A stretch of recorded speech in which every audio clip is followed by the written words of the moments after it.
Our lead story tonight comes from Hiroshima in Japan. The world's biggest leaders are gathered there. They're attending the G7 summit. The G7 is a group of 7, the richest countries in the world: the US, Japan, Germany, Britain, France, Italy and Canada. These are the members. Now, China and India are not the members, although their economies are bigger than some of these member countries in G7. You see, this group was created 50 years back, and since then, its membership has not been reformed much. There's been no revision. Even when the GDPs of countries like India and China have surpassed those of France, Italy and Canada. So they're still not members, and this is the G7 that we have. India, though, is attending as a guest, as an observer. It's been doing so for a while now. So the leaders of the G7 countries meet every year, apparently to discuss world economy. The summits are often mocked as lavish offsites for world leaders. This one, though, is in the news for being hijacked. By whom? Ukraine's President Volodymyr Zelensky. He's the wild card entry this time, and he's hogging the headlines. He'll go to Hiroshima in person, and he'll meet India's Prime Minister Narendra Modi there, the first meeting since the war began. And this has come out of the blue. Until yesterday, there was no word on Zelensky's attendance. Today it was announced. The Ukrainian leader is summit hopping. Today he was in Jeddah in Saudi Arabia for the Arab League summit.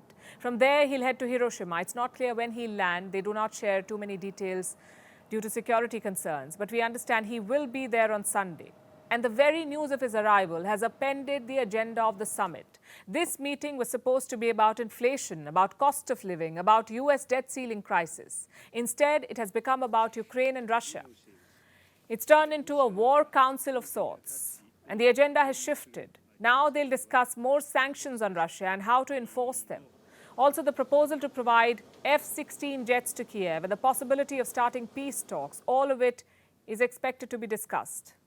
And Ukraine is hoping for some big takeaways. Zelensky's team says some very important decisions could be taken in Hiroshima. Very important things will be decided there, and it is therefore the presence of a president that is absolutely essential in order to defend our interests. The G7 wants to build pressure on Russia. These countries are the biggest allies of Ukraine. Fun fact, this group had 8 members once. It was called the G8. Do you know who the 8th member was? Russia. It was expelled in 2014. What for? For taking Crimea from Ukraine. Crimea is a peninsula. It used to be part of Ukraine. 9 years back, Russia annexed it. So it was dropped from the G8. And now we have the G7. And this is a group on a mission to make Russia pay for invading Ukraine. They want to project a united front against the Kremlin. But it's not as straightforward as it seems. For starters, the G7 do not agree on a lot of things. Let me give you the latest example. Today, new sanctions were announced, and there were differences. Some wanted to push the boundaries, impose the toughest possible sanctions on Russia. Others wanted to be more cautious. The UK wanted to target Russian diamonds. They're a lucrative business. Russia is the world's 8th largest diamond exporter. In 2021, Moscow earned about $4.7 billion from this trade, the diamond trade. So far, diamonds have been kept out of the sanctions list, but London says it will ban them. The US wants to go one step further. It wants to ban all exports to Russia. But Europe is not ready for that. They've been part of at least 10 rounds of sanctions against Russia, but Europe still sends a lot of goods to Russia. This includes products like medicines, soap, coffee, cocoa, tea, toys, and dyeing liquids, among others.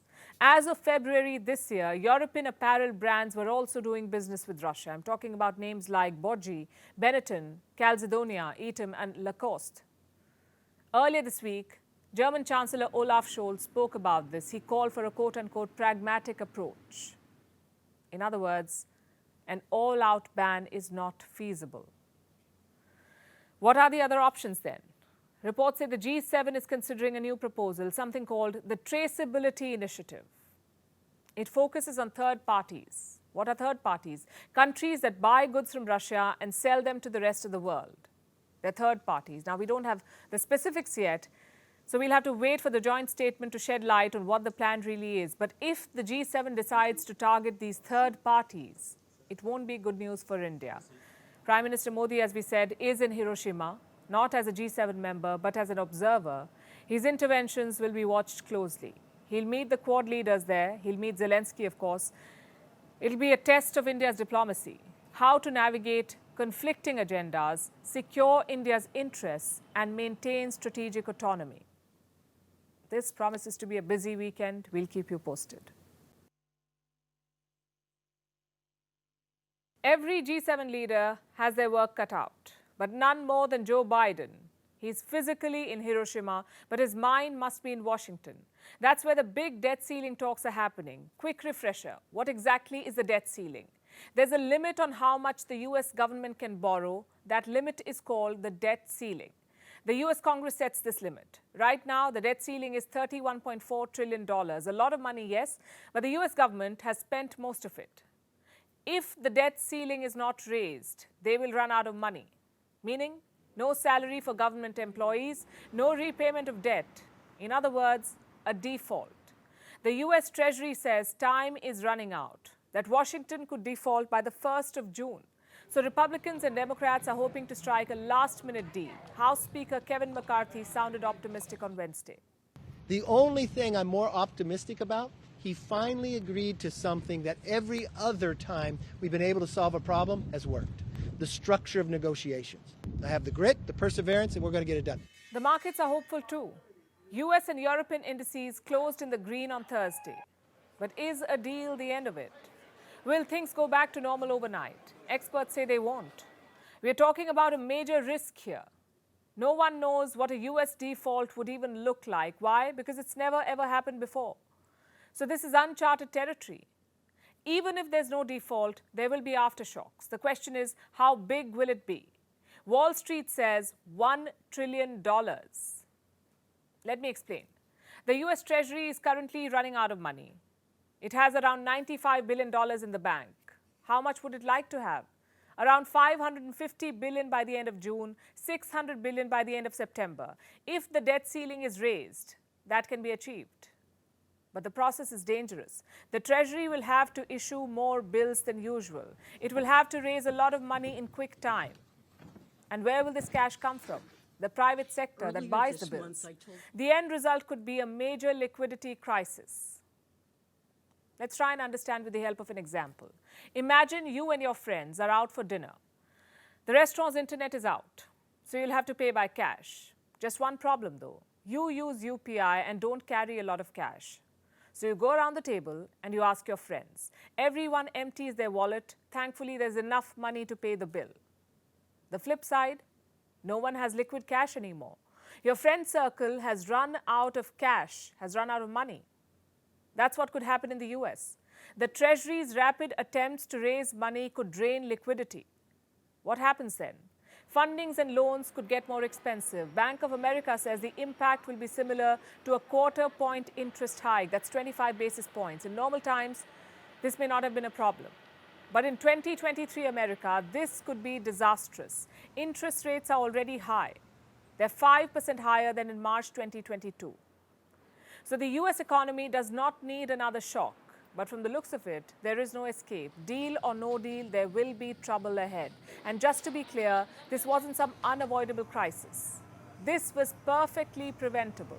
Most countries in the world have debt ceilings, but they're not absolute amounts. They are percentages of the GDP. Like in the European Union, it's 60% of the GDP. But in the US, it's an absolute amount. What is the rationale behind this? Apparently accountability, to make sure no US president goes on a spending spree. It's a great idea, but for this idea to work, you need rational, responsible leaders. Unfortunately, the US has none. You have liberal leaders who want to overspend. You have conservatives who want to underspend. No one wants the middle ground. As a result, the debt ceiling has become weaponized. No one seriously believes the US will default, but even the remote possibility is too dangerous. So what's the solution? Ideally, just remove it. Australia did exactly that. They imposed a debt ceiling after the financial crisis of 2008. They faced the same problem as the US. So what did they do? They created bipartisan support to remove the ceiling in 2013. Well, that requires political maturity, something that American leaders seem to lack. The fact is, a government default is not a political matter. It's like national security. It's like nuclear policy. There must be multi-partisan agreement on it. But knowing the US, I wouldn't count on it. Now let's shine some light on the world of political corruption. No, this is not a Pakistan story. It's about the US. The US House of Representatives is investigating President Joe Biden's family to see if he's involved in corruption. And they've made a startling revelation, not about Biden, but his family. Apparently, they got millions of dollars from foreign entities, around $10 million according to the probe. When did this happen? When Joe Biden was the vice president of the US. Also, why is the US House investigating the president? Because it's controlled by the opposition. Here's a report.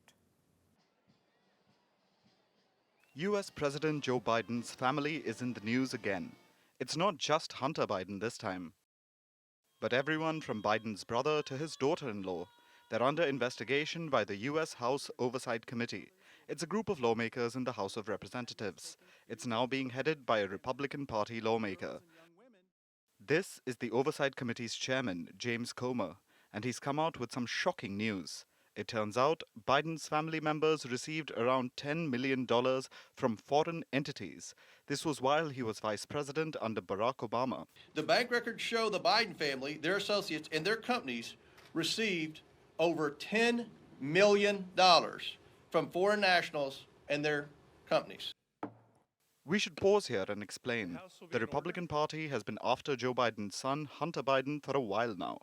They seem convinced that he's up to something illegal, and that Joe Biden has been helping cover up Hunter's wrongdoings. Remember the whole Hunter Biden laptop saga? That apparently his laptop contained evidence of Biden's corruption, especially regarding Ukraine? Well, 3 Republican-led investigation committees haven't been able to find proof of corruption for neither Joe nor Hunter Biden. But it hasn't stopped them from trying regularly. Like in this new case of Chinese firms paying Hunter Biden. The Republican lawmakers stressed on this. Chinese nationals affiliated with the Bidens created limited liability companies in the United States, and then in a short period of time transferred their interest to a Chinese company that sent money to the Bidens. This is not normal. Hunter Biden and his associates courted business in countries that correlated directly with Joe Biden's work as vice president. Comer said this is not normal. He didn't say that this was illegal. That's because technically, all of this is legal.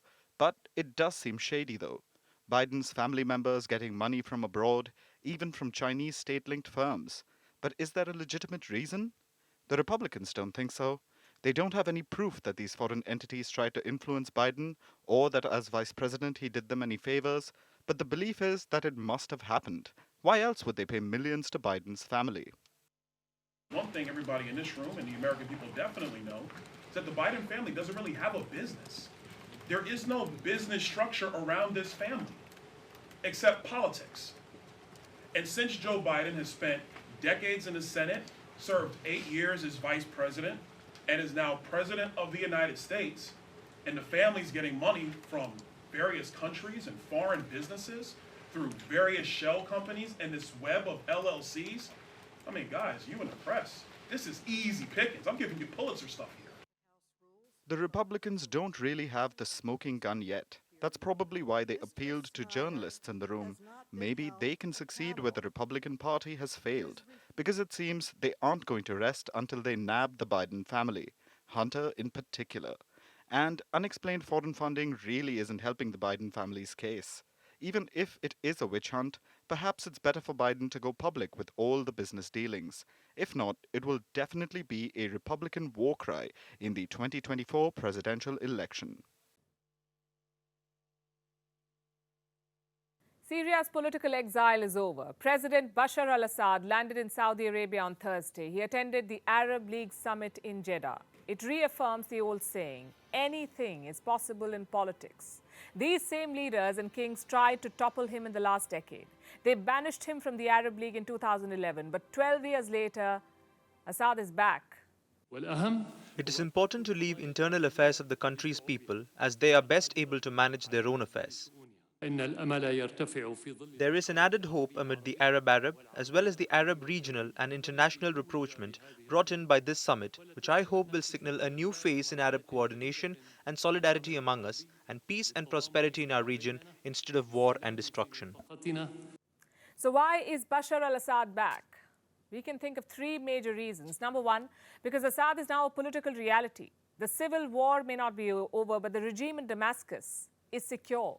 It is virtually impossible to topple Bashar al-Assad now. He controls most of the country, including the big cities in Syria. So the Arab League had two options. A, keep denying Assad's consolidated position, or B, start engaging with him. The League went with option 2, they're engaging with him. 13 out of 22 members voted to restore Syria's membership. It's not overwhelming, but the Arab League's big shots were on board. That's Saudi Arabia and the UAE. Reason number 2 why Assad is back is to counter Iranian influence. Tehran supported Assad's regime throughout the last decade. They gave him things that the Arab League did not: financial help, military assistance, political legitimacy. So the Arab countries are rushing to change course. They cannot afford another pro-Iran country in the region. Reason number 3 for Assad's re-entry: America's lack of interest in West Asia. Once the US left the region, the picture was clearer. The Arab countries had to sort out their own mess. Hence the move to restore Syria. Symbolically, it's huge. Arab countries have accepted that Assad is in charge of his country, that he is the legitimate ruler. But does this change anything on the ground? Assad does need political legitimacy, but what he needs even more is money. The civil war has battered Syria. Around half the population has fled their homes. 6 million have fled the country. The infrastructure is virtually non-existent. So Assad needs money to rebuild his country. How much money are we talking about? In 2019, a UN report said $250 billion. That's 4 times Syria's GDP before the war. 4 times. Another report in 2023 said they need $1 trillion. Iran doesn't have that kind of money, neither does Russia. That's Assad's other ally. Well, guess who does? The Gulf Arab states. Saudi Arabia and the UAE can easily foot this bill. One problem stands in their way, though. That's Western sanctions. The US and Europe have criticized Syria's readmission into the Arab League. They say the time is not right. So unless the sanctions are lifted, the money will not flow. It's only a matter of time, though. The Arab states have enough leverage over Washington, which means sanctions relief will happen at some point. I know Syria is the big headline at the moment in this summit, but there's a larger political story here. The Arab League has always been considered a failed organization, too divided, too powerless, too ineffective. But Saudi Arabia is hoping to change that. They've normalized relations with Iran. They welcomed Syria back into the fold, and they seem lukewarm towards Israel. What do these moves signal? An acceptance of political realities. America's withdrawal seems to have liberated Arab policy, and Riyadh is taking the lead. They're pursuing twin policies on Iran. First, normalizing ties and opening lines of communication, and secondly, preparing a united Arab front. Riyadh knows only a united Arab world can take on Iran, and that is the big story here. An independent Arab world pursuing strategic autonomy. We saw another example of that today. Ukraine's President Volodymyr Zelensky was also in Jeddah. He attended the Arab League summit.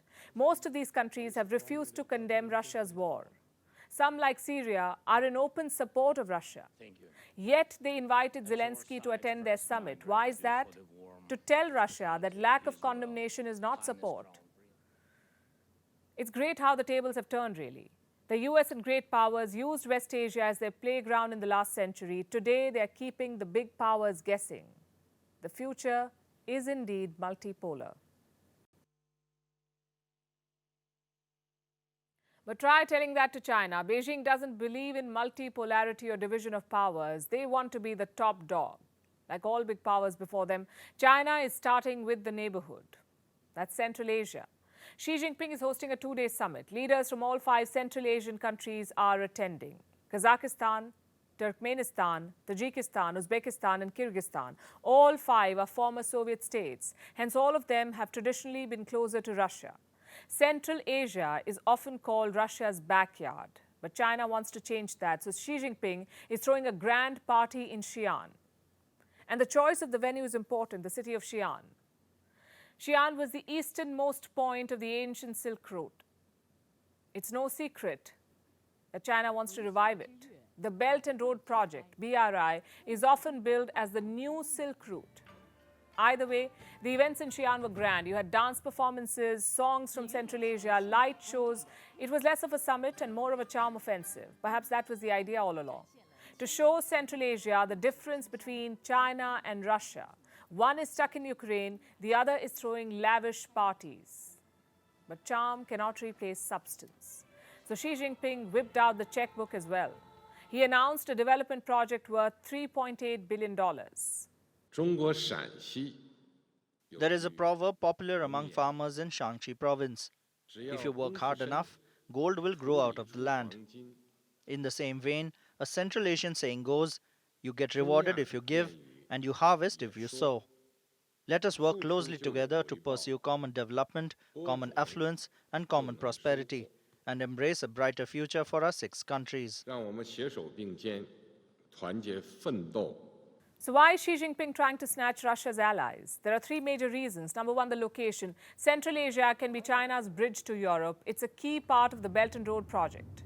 Number 2, the resources. Central Asia is home to vast oil and gas reserves, around 31 million barrels of oil and 825 trillion cubic feet of gas. These resources could end China's dependence on ship-borne oil. China may not control the seas, but they could control the land routes over Central Asia. And reason number 3 is security. Peace in Central Asia is key to peace in Xinjiang. China has jailed around 1 million Uyghurs in the province, but they fear an insurgency. And Xinjiang borders 3 Central Asian states. So trouble there could mean trouble in Xinjiang.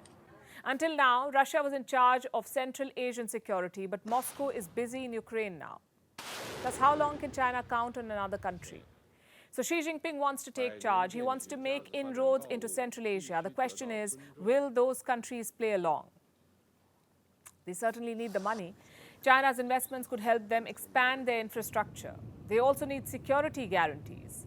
3 Central Asian countries are treaty allies of Russia: Kazakhstan, Kyrgyzstan, and Tajikistan. Russia is bound to deploy troops there if the governments request. That's the treaty. It has already done so in Tajikistan and Kyrgyzstan. Will China be willing to do the same, or even offer that? The fact is, historic alliances are hard to break. China may end up making inroads into Central Asia, but replacing Russia is going to take time. And don't forget, Central Asia has other options. In the month of March, US Secretary of State Antony Blinken visited the region. So did European Union President Charles Michel last year. Everyone is courting Central Asia. Where does that leave Moscow? Putin knows he can't beat the Chinese checkbook. So what does he do? He widens the competition pool. It was Russia that proposed India's membership in the Shanghai Cooperation Organization, or SCO. Now it wants Iran and Belarus to join. Do you see the strategy here? Russia is using other Asian powers to check China's influence. Nothing new, though. Every country does it, which is why Xi Jinping is betting on a direct approach. He says these Central Asian summits will be held every 2 years. The next one will be in 2025. Kazakhstan will be hosting it. If Putin and Xi are willing to share power in Central Asia, this wouldn't be a problem. But Putin doesn't seem like someone who shares. Let's not forget why he invaded Ukraine. So this summit may not signal a break in China-Russia ties, but it does expose the challenges. Now let's talk about Elon Musk. He seems to be taking more interest in India. A few days back, he was praising Indian food. Now his car company Tesla is making moves here. Tesla wants to build a factory in India. They're reviving their India plans. Reports say the company has written to the government of India. It says Tesla is willing to make electric cars in India. They'll be sold in the domestic market. They'll also be exported overseas. Senior officials from Tesla have visited India, we understand. They've held talks with the government. They're exploring ways to operate here. Nearly 1 year ago, Tesla had abandoned its plans for India. It wrapped up its operations and left the country. Then why the change of heart? In fact, the change of strategy too. Earlier, they wanted to sell imported cars in India, but the import tax was too high. Tesla pushed, but Delhi did not budge. Elon Musk even took to Twitter to complain. It changed nothing. India said Tesla should manufacture in India. It would get subsidies and discounts if it does this. But Tesla just packed up and left. Now they've returned. and are talking to the government. They're talking about setting up a factory, sourcing parts for cars in India, even making batteries here. The conversations happened earlier this week, and they're still in the initial stages. Reports say Tesla has not presented a concrete plan yet. It's looking for relief on tariffs, for less import tax on cars. But the government has refused any concession. This tax regime applies to all automakers. India won't make an exception for Tesla.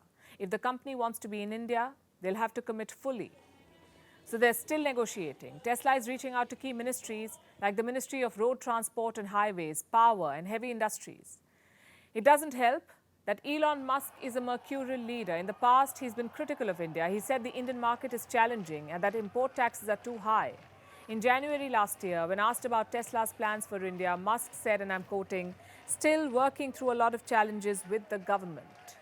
He posted this on Twitter. It made a lot of waves. The taxes are more or less the same.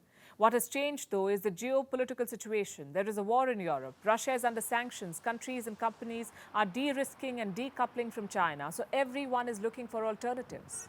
Tesla will have to do the same. As of now, their biggest manufacturing hub in this region is in China. They have a factory in Shanghai. It produces 22,000 vehicles a week. But tensions remain high between the US and China. They're fighting a trade war. Washington is firing more sanctions at Beijing, so American businesses depending solely on China face newer risks. They must diversify. Tesla realizes this, hence the outreach to India. Last November, Elon Musk said he considers South Korea as a top candidate for investment. Then in January, Tesla turned to Indonesia. They're said to be close to a deal with Indonesia. They'll set up a factory there. The plan is to produce 1 million cars every year in Indonesia. Where does that leave India? It's a big market and an investment destination. But it's not clear what Tesla plans to do here. What is clear, though, is that Tesla must make in India to be able to sell in India.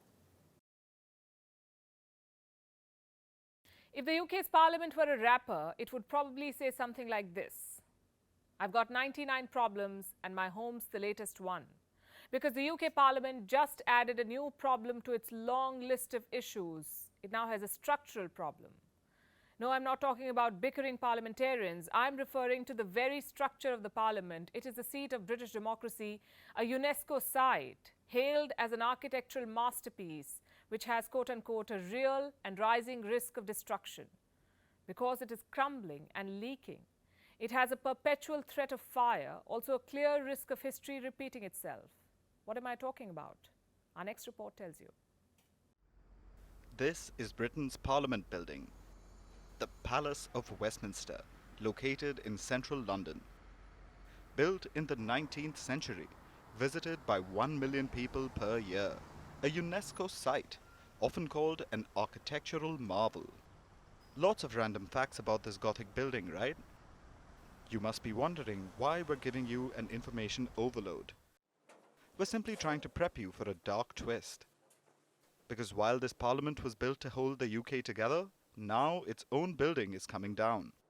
The UK parliament is crumbling, leaky, and at a constant risk of fire.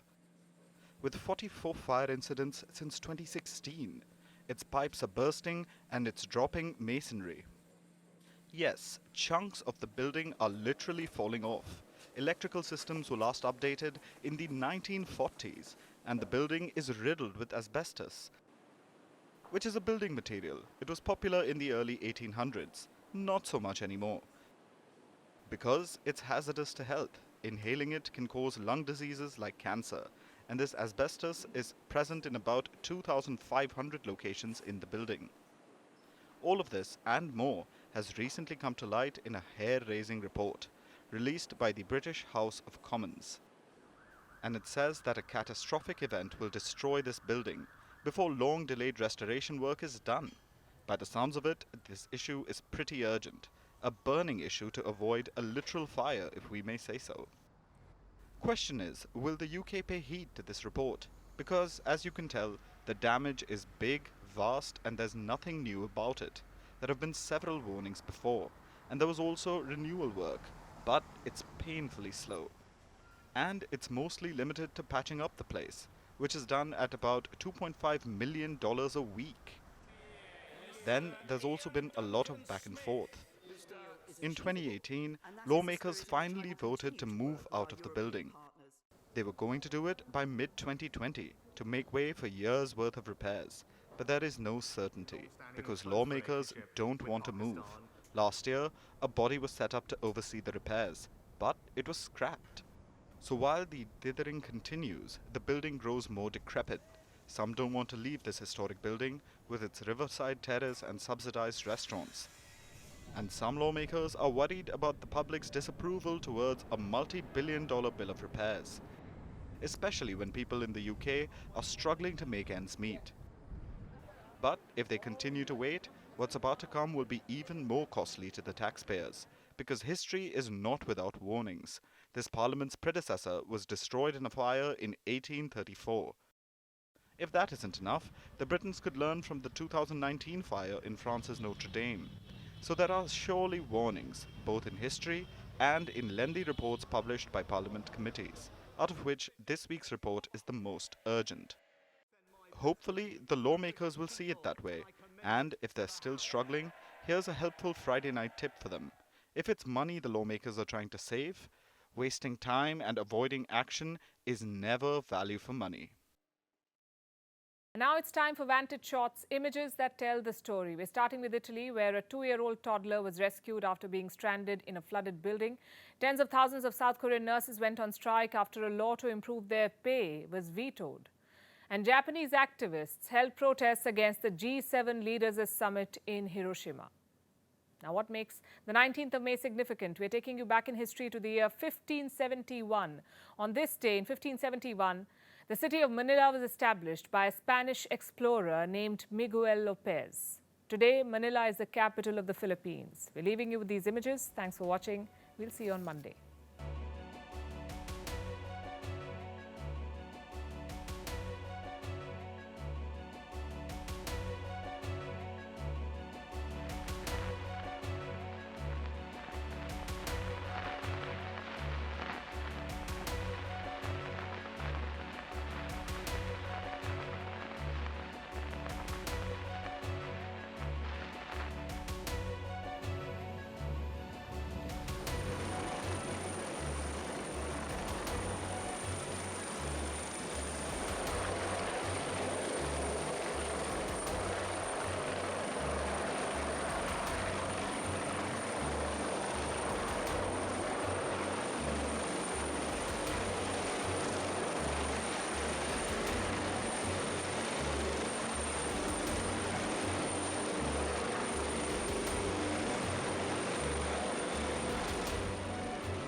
Email exchanges from inside the BBC, they talk about the risk of violating Indian laws.